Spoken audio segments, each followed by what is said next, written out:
Sylas's main rune choices are always going to be Conqueror, and then Presence of Mind, Tenacity, and Last Stand. So the reason I specifically chose Presence of Mind is Presence of Mind, it differs than Triumph because it doesn't give health. It gives mana back on takedowns, and Presence of Mind also increases your maximum mana, which is generally better for Sylas rather than the extra health and gold from Triumph. And you never want to take Overheal because Sylas's healing is increased when he's low health, and it does very little healing when he is high health, and Sylas has no spell vamp or very little lifesteal, little to no lifesteal, so he will not benefit from using Overheal at all. Overheal is generally used for ADCs. So you want to take Presence of Mind, but Triumph is always good, but Presence of Mind provides more benefits. The second option is Tenacity. So you want to take Tenacity most of the time because usually you'll be facing people with a decent amount of CC on their team. What Tenacity does, it allows you to resist the duration of crowd control for a little bit per every stack you get for takedowns. So Tenacity is always very good. You never want to take Bloodline.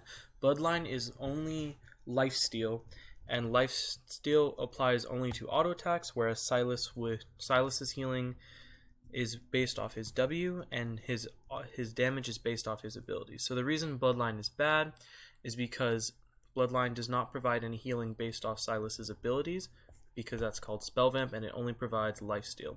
And Sylas doesn't auto attack anywhere near as much as needed to proc Bloodline in an efficient way. The second option you can take besides Tenacity is Alacrity, and Alacrity is actually very good because you can gain the extra attack speed. So Sylas's passive, part of his passive, increases his attack speed for a short duration, making this a very good synergy with his passive. So take Alacrity if you like it, if you're pretty experienced with Sylas, or there's not a lot of crowd control on the enemy team. But take Tenacity if you're very new to Sylas, or you just don't know if Alacrity is the right decision. So once again, cut down. Sylas builds a couple health items, not too many, but cut down is generally not going to be very useful on him. So you want to take either Last Stand or Coup de Grace. Last Stand is a little bit harder to use because it activates based on how low health you are, and it can be really nice for Sylas because he tends to get low and heal all that damage up pretty quick.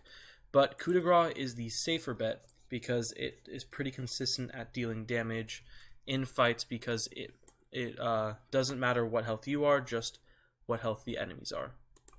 So once again, Coup de Grace is like Tenacity. Take Coup de Grace if you're new to Sylas or you're unsure what to take, and you can take Last Stand if you like the feel of it or if you know you're going to be using it a decent amount. So as for the secondary tree of Sylas, when he takes Conquer, he uses two of the secondary trees, either Sorcery or Inspiration. So for Inspiration, you want to go you want to go Biscuit and Time Warp Tonic. The reason you want to go Biscuit and Time Warp Tonic is to help Sylas with sustain in the early game in his laning phase, and Time Warp Tonic makes the Biscuit a little more potent, and as well as Corrupting Potion a little bit stronger and more reliable. You should take Inspiration. You should take Inspiration if you're new to Sylas, if you don't really play a lot of Sylas, if you're new to the champion, if you're having trouble surviving the laning phase. So this is why most people take Inspiration, is they're struggling to survive their laning phase, and they need to make sure they stay relevant throughout the game. So if you're really struggling or you're against a really hard matchup, Inspiration is a very good choice to take. The secondary option besides Inspiration is Sorcery. So this is the rune page I like to take. It's less used on Sylas, but if you're going to take Sorcery, you have to go Transcendence. The reason you take Transcendence is because it gives you 10% free CDR at level 10. So you can hit your 10% or your 40% CDR power spike with just 2 items in Transcendence, which is very good. It gives you a bit of a power spike earlier if you haven't already snowballed really hard. After you take Transcendence, what you want to take after that is pretty situational. I like taking Gathering Storm because it just makes your scaling even better. Gathering Storm is really good if you're lower elo like me, because it basically makes sure you stay relevant pretty much throughout the entire game and helps you close out games because you're gaining damage over time, making sure that you stay relevant, and it helps you just stay in the game. You can take Water Walking and Scorch; those are perfectly fine as well. Or you can even take Mana Flow, Nullifying, or Nimbus Cloak. These are all other good secondary options to take. This is just what I take. As for Rune Shards, with both Sorcery and Inspiration, you want to go double Adaptive Force, and then Magic Resist or Armor depending on the matchup. Health, you doesn't really worth it. Just take Magic Resist or Armor. Once again, depending on the matchup. Now, there are some people, usually with people who play Sylas Jungle, who take Conqueror and Domination, and the reason they do that is to take the extra healing from Ravenous, which gives you some spell vamp, and to take either one of these three options.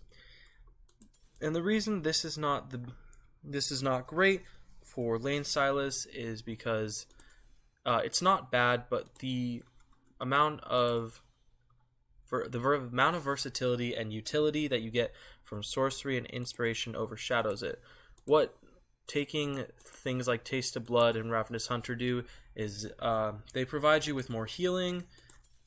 The Sudden Impact and Cheap Shot provide you with more damage, but it's just mainly the best to take Sorcery or Inspiration. Usually lean towards Inspiration, especially if you're new to the champion.